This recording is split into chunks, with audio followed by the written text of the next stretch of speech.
সকালে একদিনের ট্যুরে আবার বেরিয়ে পড়লাম। বাইকটিকে সঙ্গে নিয়ে বেরিয়ে পড়লাম এক ভুতুড়ে নগরীর উদ্দেশ্যে। ভুতুড়ে নগরী বলেন বা মায়ানগরী, চলুন ঘুরে আসি সেই ভুতুড়ে নগরী থেকে। পথে পড়ল হুগলি জেলার আরেক বিখ্যাত শহর কামারপুকুর। কামারপুকুর ছাড়িয়ে হুগলি জেলা পার করে প্রবেশ করলাম পশ্চিম মেদিনীপুর জেলায়।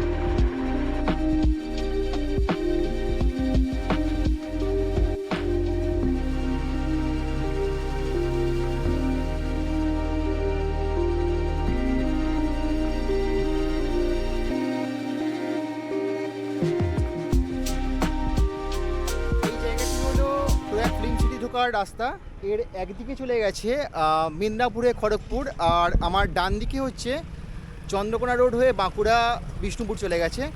তার ঠিক উল্টো দিকে যে রাস্তা, সেখান দিয়ে আপনাদের ঢুকতে হবে এই ডুকি গ্রামে। এই যে রাস্তা, যারা আসবেন কলকাতা থেকে আসবেন তারা চন্দ্রকোনা রোড ঢোকার আগে ঠিক বাঁদিকে একটা রাস্তা পাবেন 2 কিলোমিটার আগে। আর যারা বাঁকুড়া থেকে আসবেন তারা চন্দ্রকোনা রোড পেরিয়ে 2 কিলোমিটার আসার পর ডান দিকে একটা রাস্তা পাবেন, সেখান থেকে আপনারা যেতে পারবেন এই ডুকি গ্রামে।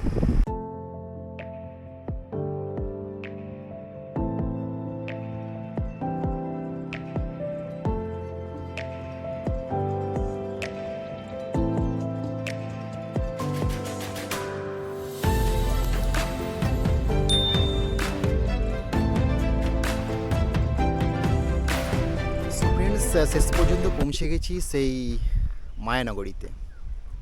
মায়ানগরী বলুন, ভুতুড়ে নগরী বলুন, ওয়েস্ট বেঙ্গলের বুকে এটি হলো একমাত্র ফিল্ম সিটি যেটি ভারতবর্ষের অন্যতম বৃহত্তম। আমরা রামোজি ফিল্ম সিটি হায়দ্রাবাদের নাম শুনেছি, রামোজির পর ভারতবর্ষের সর্ববৃহৎ ফিল্ম সিটি হলো এই প্রয়াগ ফিল্ম সিটি। চলুন ভিতরটা ঘুরে দেখি এর মধ্যে কি কি আছে। প্রায় পুরোটাই ধ্বংস হয়ে গেছে, তবু যেটুকু বাকি আছে সেটুকু দেখার চেষ্টা করি।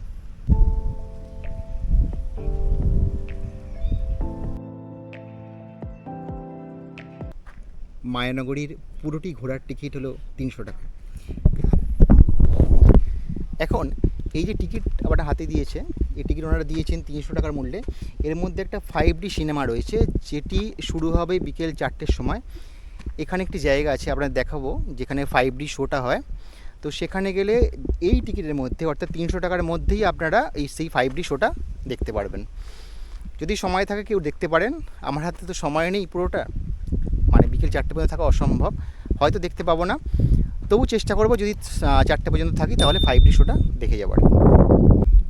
একটা জিনিস এখানে অবশ্যই বলার আছে, যারা এখানে আসবেন কলকাতা থেকে দূরত্ব কম বেশি 165 কিলোমিটার। তো যারা এখানে আসবেন তারা নিজস্ব গাড়ি করে আসবেন বা বাইকে আসবেন, বা চন্দ্রকোনা থেকে বা চন্দ্রকোনা রোড থেকে আপনারা টোটো করে আসতে পারেন।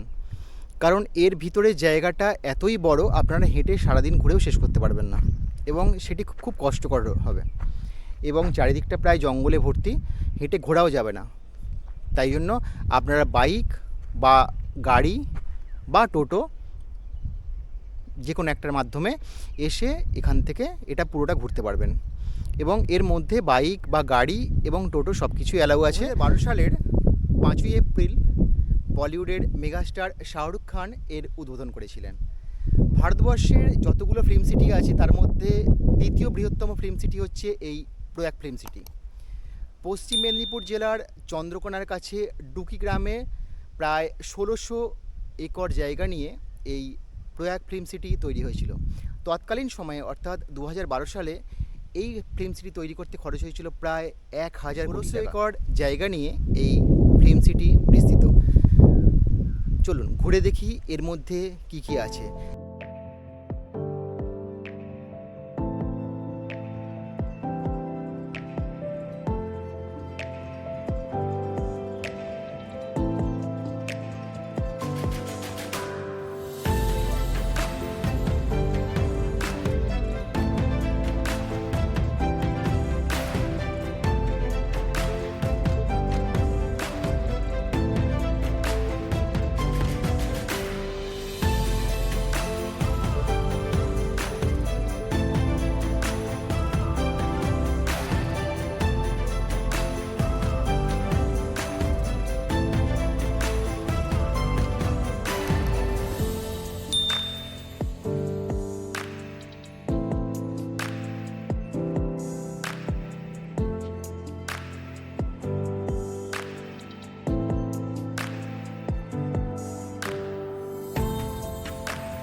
প্রয়াগ ফিল্ম সিটি জুড়ে পুরোটাই মরুভূমি। প্রয়াগ ফিল্ম সিটির পুরোটাই মরুভূমি, যেখানে জনমানুষের চিহ্ন খুব কম দেখতে পাওয়া যায়। তার মাঝেও একটি মরুদ্যান রয়েছে, যেটি টিকিট দেওয়ার সময় অনেক সময় ওরা বলেন না। আজকে আমাকে বলেছেন, এই যে টিকিট আমার হাতে আছে তাতে লেখা আছে 5D সিনেমা। এই 5D সিনেমা শুরু হয় বিকেল 4টের সময়তে, শুধুমাত্র বিকেল 4টের সময়তেই শুরু হয়।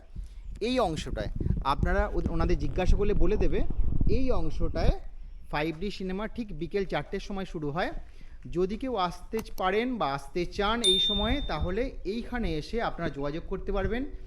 এই জায়গাটায় 5D সিনেমা দেখানো হয়। কত সময় দেখানো হয় এটা আমি ঠিক জানি না, কিন্তু দেখানো হয় বিকেল 4টের সময়, এটুকু আমি জানতে পারলাম।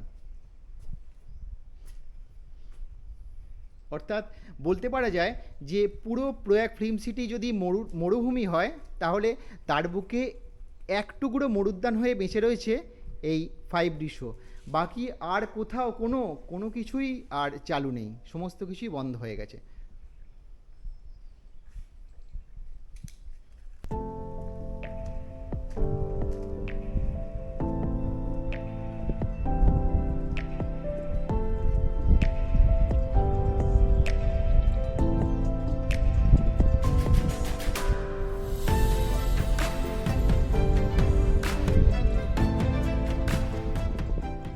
এই অংশে যে রেপ্লিকাগুলো আছে তার গঠনশৈলী অনেকটা চীনাদের মতো। এখানে যেমন ড্রাগনের কয়েকটা প্রতিমূর্তি আছে বা যে সেটগুলো করা আছে তার অনেকটাই গঠনশৈলী চাইনিজ বা বার্মিক। চলুন ঘুরে দেখি পুরো অংশটা কী কী আছে এখানে।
এই অংশটুকু জলাশয়ের মাঝে একটি মঞ্চের মতো, হয়তো কোনো অনুষ্ঠান বা কোনো কিছুতে কাজে লাগে।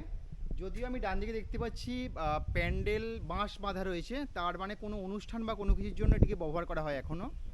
যাই হোক, শীতকাল চলে গেছে, শীতকালের সময়তে হয়তো এখানে পিকনিক বা কোনো কিছুর জন্য এটিকে ব্যবহার করা হতো। এখানে আরও প্যান্ডেলের বাঁশ লাগানো আছে দেখতে পাচ্ছেন, হয়তো কোনো অনুষ্ঠান এখানে হয়েছিল বা পার্টি সেরকম কিছু হয়েছিল, সেই জন্য এগুলো এখনও বাঁশগুলো এখনও রেখে দেওয়া আছে।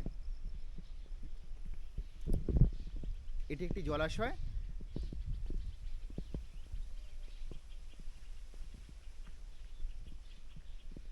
অনেকটা পরীক্ষার মতো, চারিদিকে জলাশয়, মাঝে একটি সেতু রয়েছে ছোট, আর সেতুর এই পাড়ে এলে দেখতে পাওয়া যাচ্ছে একটি স্টেজ রয়েছে।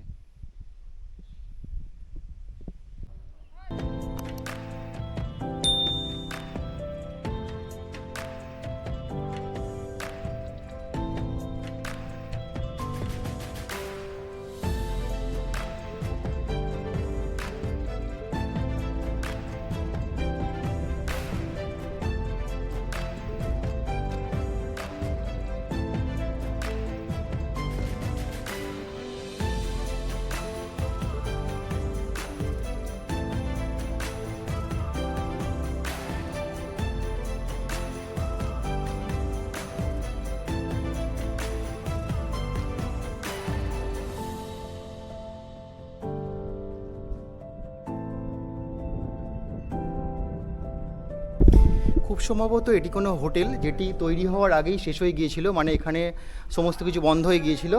এখানে দেখতে পাচ্ছেন যে লিফটের প্রভিশন রয়েছে, লিফট যেটা তৈরি হওয়ার আগেই বন্ধ হয়ে গিয়েছিল, লিফটের প্রভিশন রয়েছে, লিফট এখনও তৈরি হয়নি। আর ওপরের যে অংশগুলো দেখছেন যে এসির ভেন্ট আছে, দেখে যা মনে হচ্ছে যে রুমগুলো যেখানে আছে দেখে যা মনে হচ্ছে কোনো একটা হোটেল বা কোনো কিছু তৈরি হওয়ার মতো ছিল, আর সেগুলো তৈরি হওয়ার আগেই বন্ধ হয়ে গিয়েছে।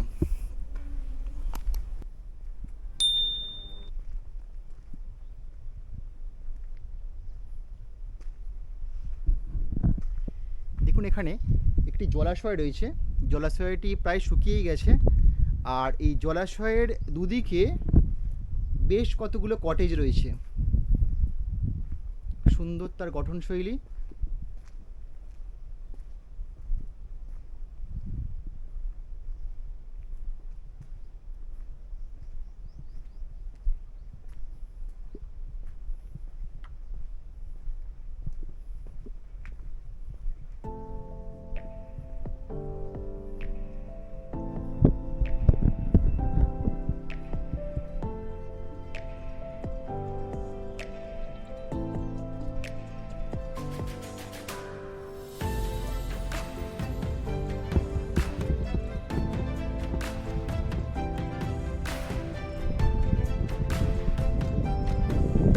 দেখুন এটি একটি স্টার রিসর্টের প্রবেশপথ, যদিও প্রবেশপথটি আগাছায় ভরা। আমি এখন মুঙ্গের স্টেশনের পাশে দাঁড়িয়ে আছি। না, ভারতীয় রেলের এটি কোনো স্টেশন নয়, এটি এই প্রয়াগ ফিল্ম সিটির মধ্যেই অবস্থিত একটি কৃত্রিম রেল স্টেশন। চলুন ভিতরটায় দেখি এর মধ্যে কি আছে।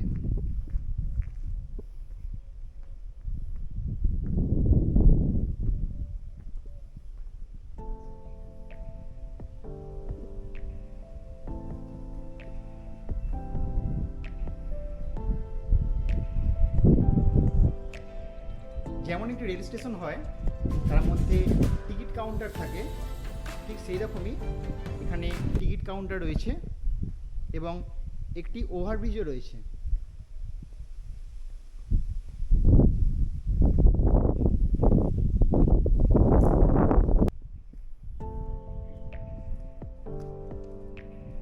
স্টেশন মাস্টার রুম সব রয়েছে এখানে। এইগুলো কোনো স্টার হোটেলের অংশ। এগুলো কোনো রেপ্লিকা নয়, এটি অরিজিনাল। ভিতরের অংশটি কংক্রিটের এবং বাইরেটি কাঁচ দিয়ে ঢাকা, যদিও সেগুলো ভেঙে গিয়েছে, কিন্তু এটি একটি হোটেলের অংশ। আর যে রেপ্লিকা বলছিলাম, যে স্টেশনের রেপ্লিকা যেটা, সরি ট্রেনের যে রেপ্লিকা বলছিলাম সেটা এখানে রাখা আছে। দেখুন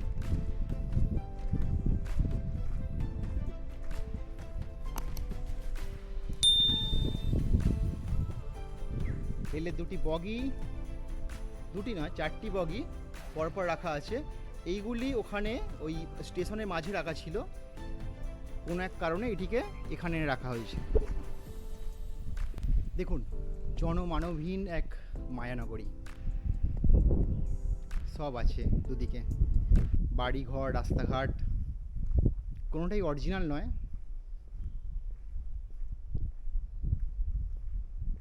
কোনো এক সময় মনে হয় যে কোনো এক হঠাৎ করেই সময়টা এখানে এসে থেমে গেছে, মানব সভ্যতা ধ্বংস হয়ে গিয়েছে, পড়ে রয়েছে তার সেই কীর্তিকলাপগুলো,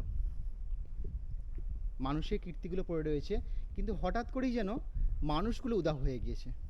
দেখুন এখানে চার্চ রয়েছে, এখানে মসজিদ রয়েছে, এখানে মন্দির রয়েছে, সব রয়েছে, কিন্তু যাদের জন্য এত আয়োজন সেই মানুষই নেই।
এই অংশটিকে দেখে মনে হচ্ছে একটি মিউজিক্যাল ফাউন্টেন ছিল। উল্টো দিকটা দেখুন গ্যালারি রয়েছে যেখানে লোকের বসার ব্যবস্থা ছিল। আর এখানে কোনো সুইমিং পুল নয়, এখানে ফাউন্টেন রয়েছে অনেকগুলি, ফাউন্টেনের অনেকগুলি ভেন্ট রয়েছে যেখান থেকে জল মানে ফোয়ারা বেরোতো। দেখে মনে হচ্ছে যেটা সেটি হচ্ছে এখানে কোনো মিউজিক্যাল ফাউন্টেন এরকম টাইপের কিছু ছিল, যার জন্য এখানে গ্যালারিটি তৈরি করা হয়েছিল। দেখুন দূরে দেখুন ওইগুলি প্রত্যেকটি গ্যালারি। দেখুন কিংফিশার এয়ারলাইন্সের একটি বিমান, এখানে কোনো রানওয়ে নেই, তাহলে বিমানটি এলো কোথা থেকে? বিমানটিকে কোনোভাবে এখানে এনে রেপ্লিকা হিসেবে রাখা হয়েছে যাতে শ্যুটিংয়ের কাজে ব্যবহার করা যায়। 2012 সালের 5ই এপ্রিল শাহরুখ খান স্বয়ং এসেছিলেন এই ফিল্ম সিটির উদ্বোধন করতে। তাকে কলকাতা থেকে হেলিকপ্টারে করে উড়িয়ে আনা হয়েছিল এবং এই ফিল্ম সিটির ব্র্যান্ড অ্যাম্বাসাডার তৎকালীন সময়ে ছিলেন শাহরুখ খান।